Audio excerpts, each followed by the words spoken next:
আসসালামু আলাইকুম। আশা করছি সবাই ভালো আছেন। আজকে আপনাদের সাথে যে বিষয়টি আলোচনা করব সেটি হচ্ছে যে আপনি আপনার ফেসবুক আইডি কিভাবে ডিঅ্যাক্টিভেট ও পুনরায় অ্যাক্টিভেট করবেন। তো চলুন শুরু করা যাক। ফার্স্টে আপনি আপনার ফেসবুকে যাবেন। দেখতেই পাচ্ছেন এখানে আমার ফেসবুক এসে গেছে। ফেসবুকে আসার পর নিচে স্ক্রল করবেন। দেখবেন এখানে একটা অপশন আছে সেটিং অপশন, এখানে ক্লিক করবেন। উপরে সর্বফার্স্টে লেখা আছে পার্সোনাল ইনফরমেশন, সেখানে ক্লিক করবেন।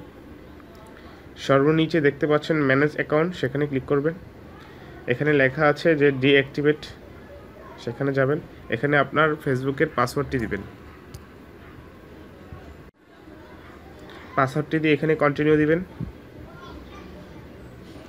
দেখুন এখানে কিছু অপশন দেওয়া আছে।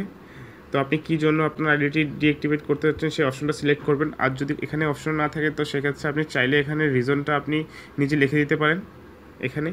আর এছাড়া আমি এখানে একটি অপশন সিলেক্ট করে দিচ্ছি। দেখুন এখানে লেখা আছে this is temporary, I will be back. So আমি এই অপশনটি সিলেক্ট করছি।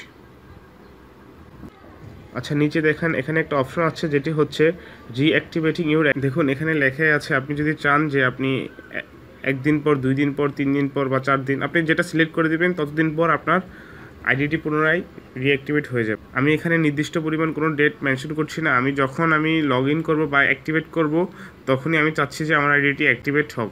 তো সেক্ষেত্রে আমি ডোন্ট রিঅ্যাক্টিভেট অটোমেটিকলিতে সিলেক্ট করব এবং কন্টিনিউতে ক্লিক করব।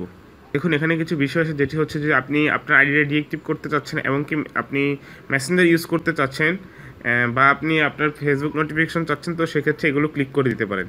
তো আমি চাচ্ছি না আমি মেসেঞ্জারও ইউজ করবো এবং আমার কোনো নোটিফিকেশন আসুক। তো সেক্ষেত্রে আমি দিয়ে দিব ডিঅ্যাক্টিভেট মাই অ্যাকাউন্ট। জি, আমার আইডিটি ডিঅ্যাক্টিভেট হয়ে গিয়েছে।